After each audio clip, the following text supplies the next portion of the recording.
มื้อนี้แม่วันมาปล่อยปลาถงที่3ปลานิลแกะกันก่อนเนาะ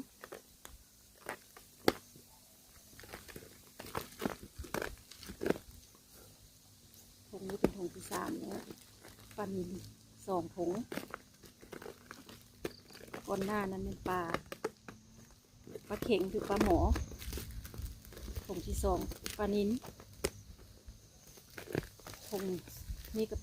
ปลานิลการแกะนี่ยากเนาะเพิ่นมัดยังไงวะมัดแน่นหลายมัดแน่นหลาย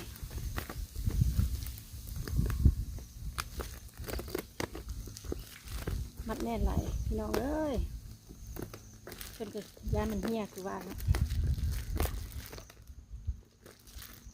แน่นหลายพี่น้องเอ้ยเป็นย่านป่าเนี่ยโอ้คนเซอย่าง3 เส้นแล้วเอาลูกเอ้ยใหญ่สูงเลยใหญ่สูงเลยพากันใหญ่สูง